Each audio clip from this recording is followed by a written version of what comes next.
Tapihritsa. Introduction: The Lamp of the Universal Base. The first of Tapihritsa's teachings is to introduce the natural state. The ordinary mind is characterized by mind-wandering, distractibility, being lost in conceptual thought, and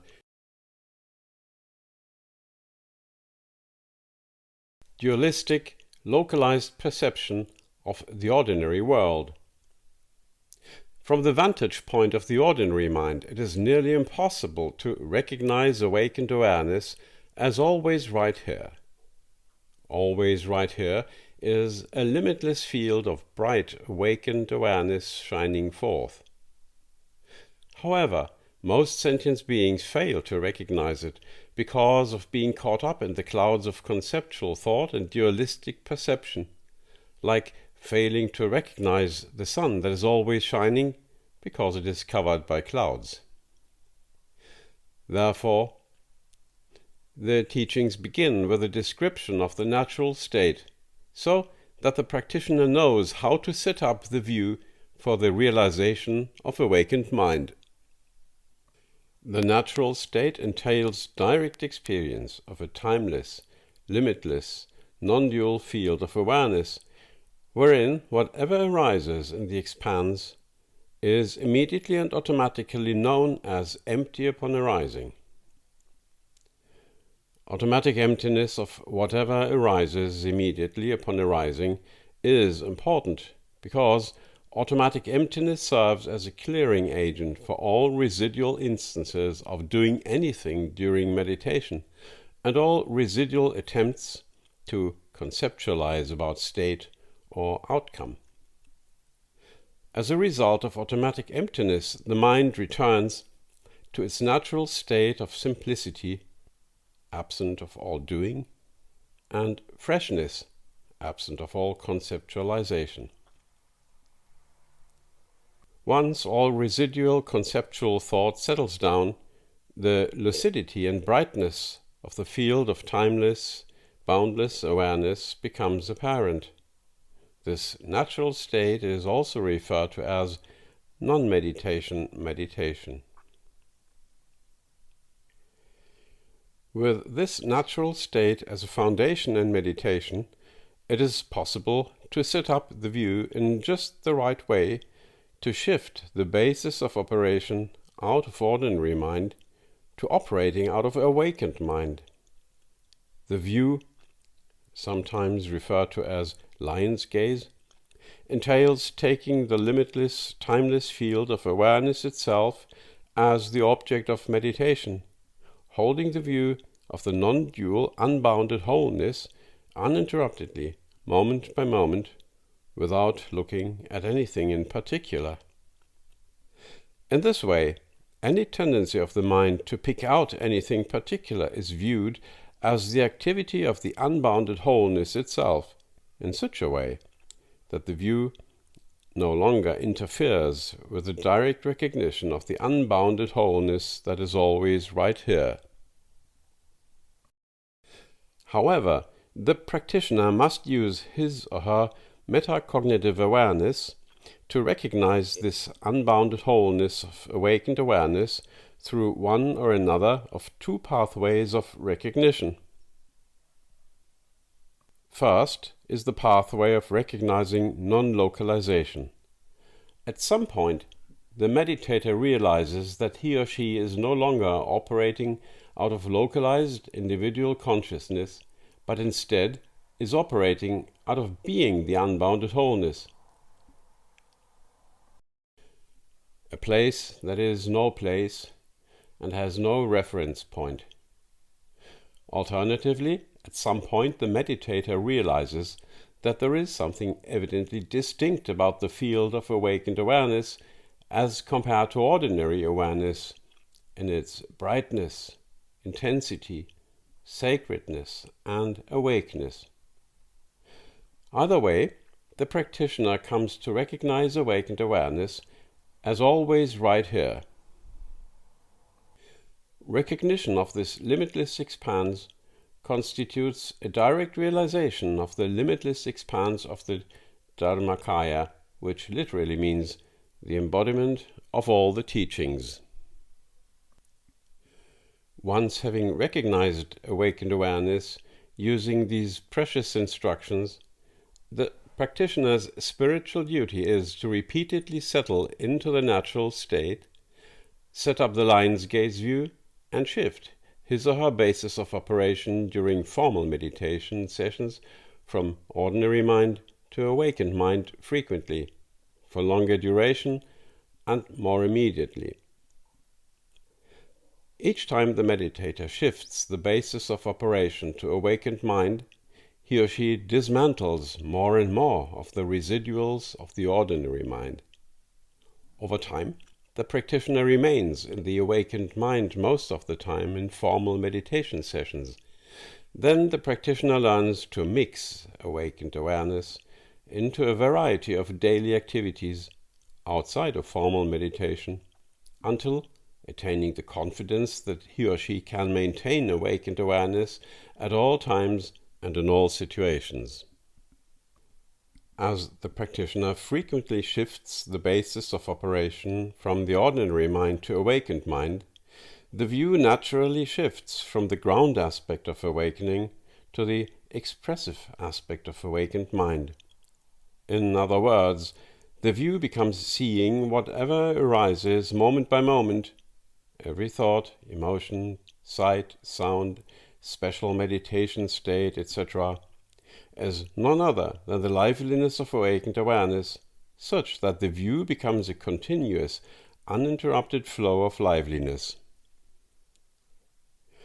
Once stabilizing the experience of liveliness, the practitioner then takes the view of the inseparable pair, simultaneously the limitless vast expanse of awareness space and the uninterrupted liveliness of awakened awareness of whatever arises in that expanse.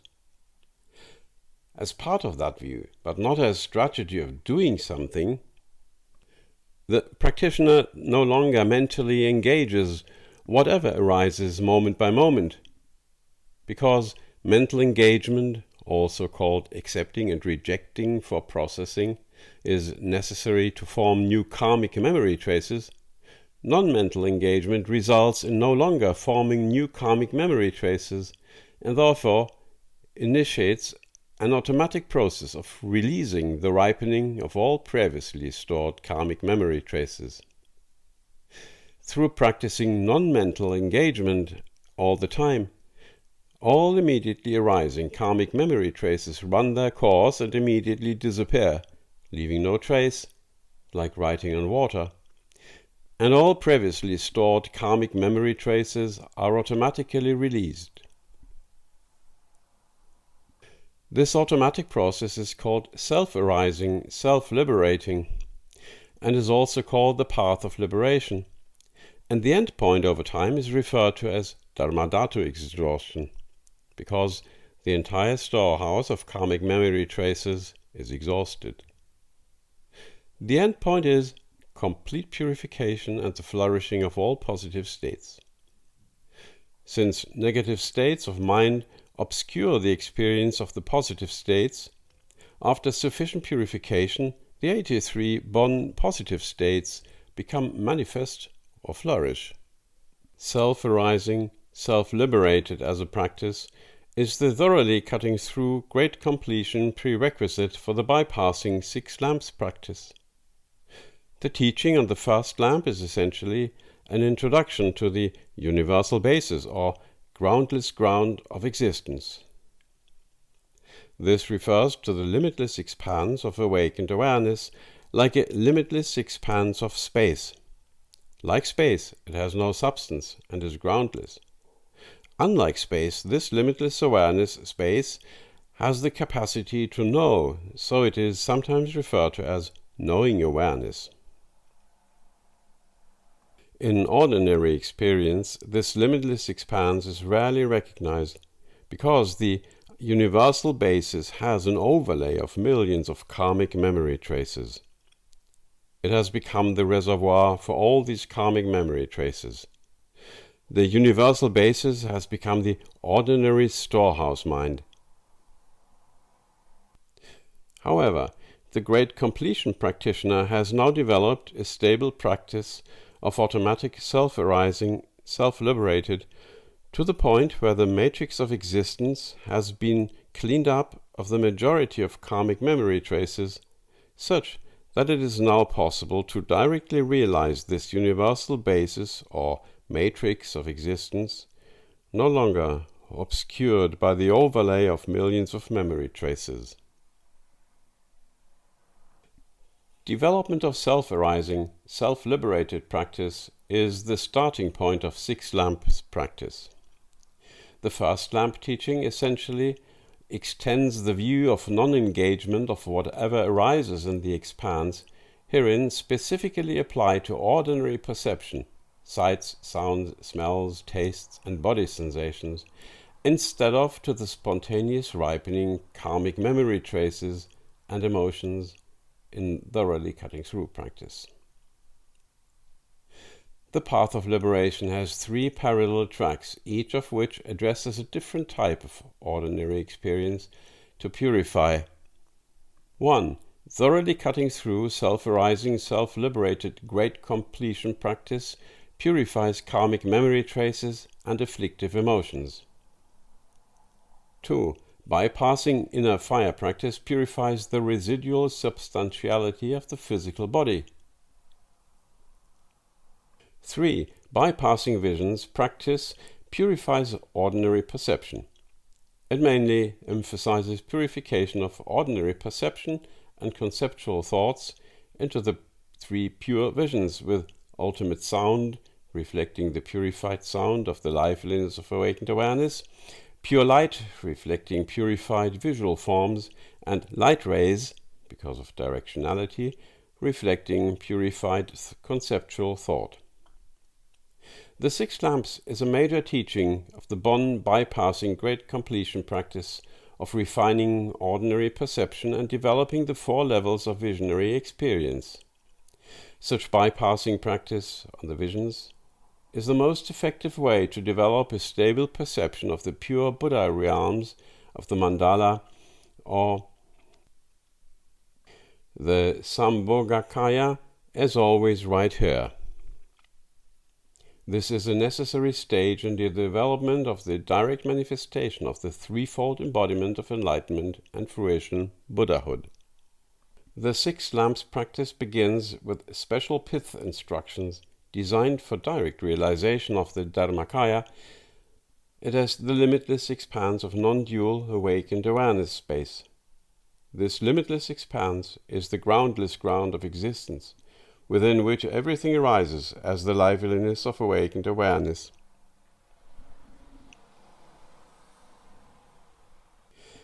If the purpose of practice is to set up the view for direct realization of the universal base, the limitless expanse of empty awareness space, the term used is Dharmakaya.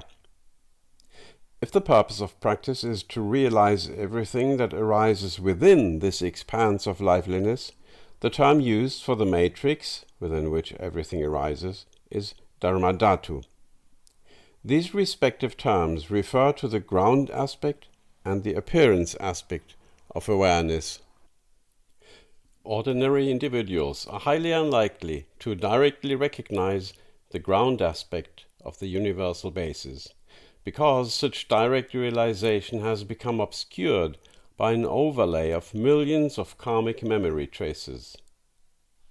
They mainly experience the very active ripening of karmic memory traces in the form of spontaneously emerging, largely negative states of mind coming from the ordinary storehouse mind.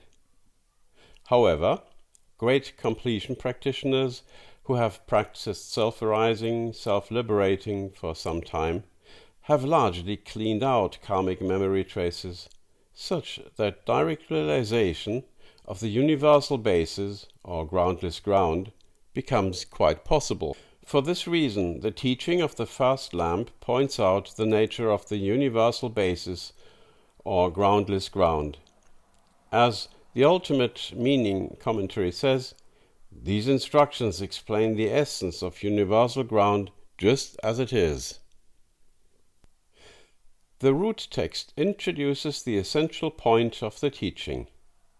It says, the universal ground bodhicitta itself is empty clear light, and it is unconstructed and unadulterated.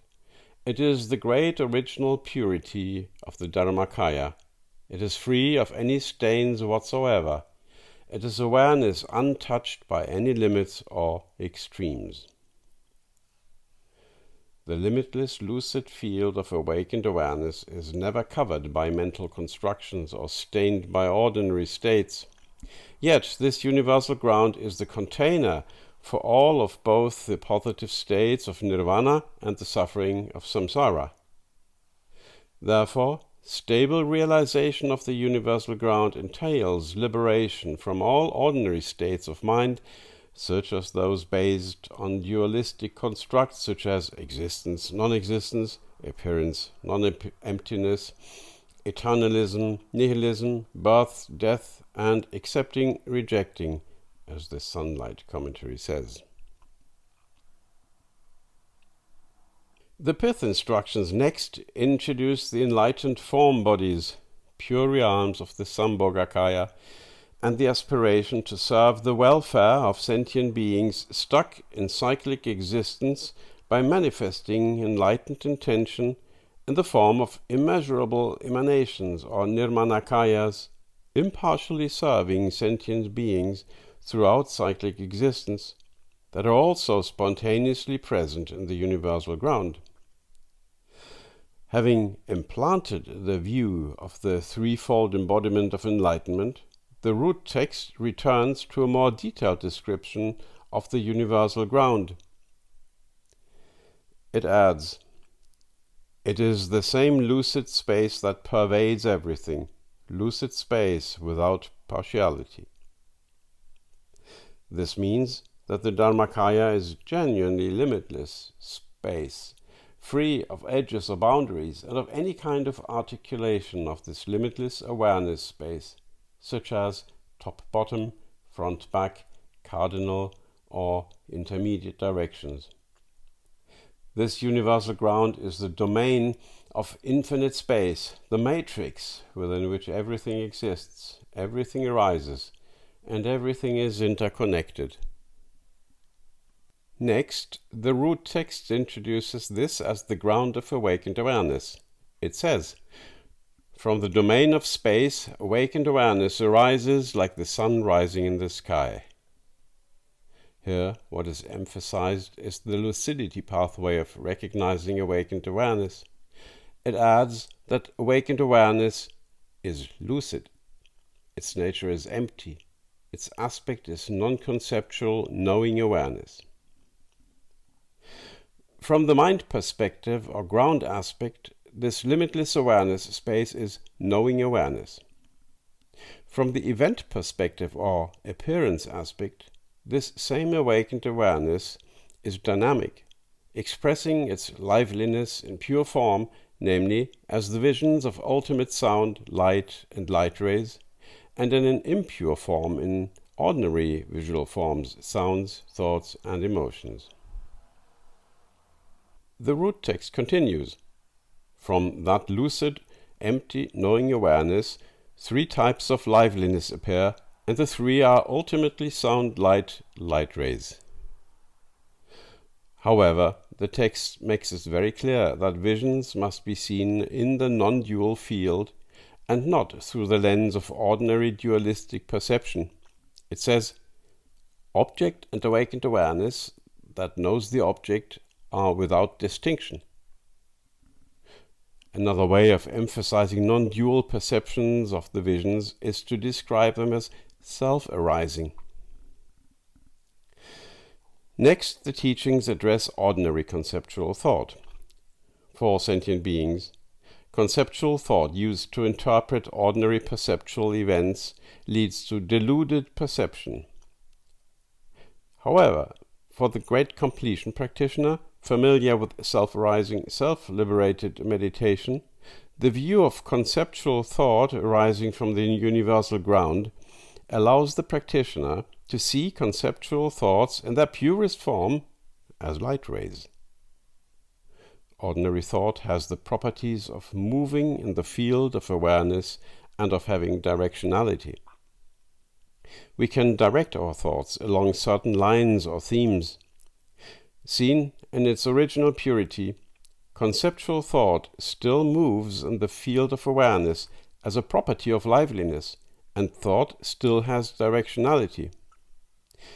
However, seen correctly, thoughts are empty and insubstantial, and express the speed and directionality of intention, like rays of light that streak in various directions from the sun, their single source.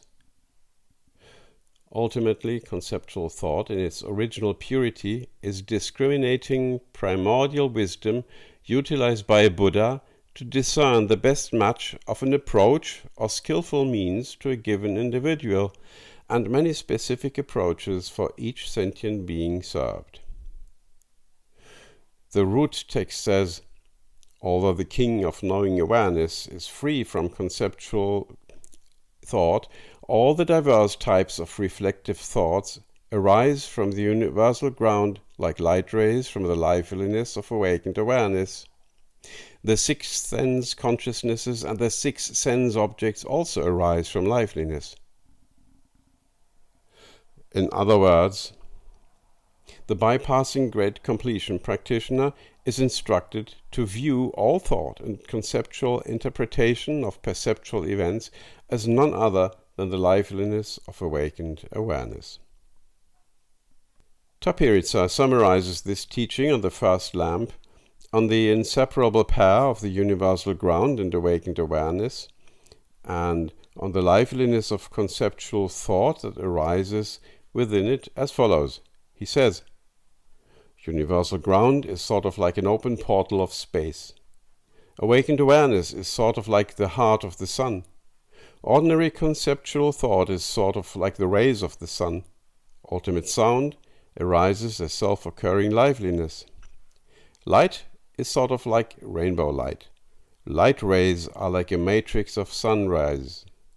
This defines the natural state whose disposition is primordially unconditioned.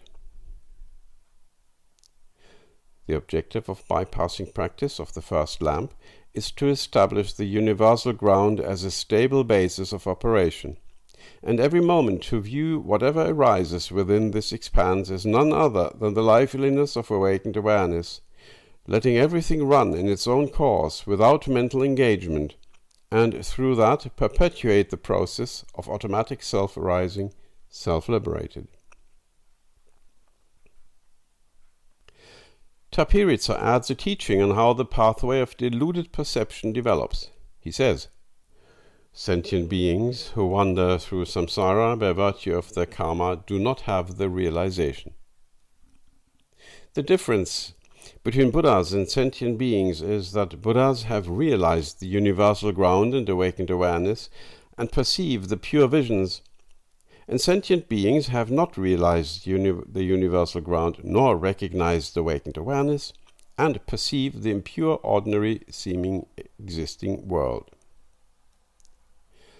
He adds, failing to know these are self-appearing illusion, you see them as real external appearances. The ultimate truth of awakened awareness becomes obscured by ordinary conceptual thought, seeing it as something other.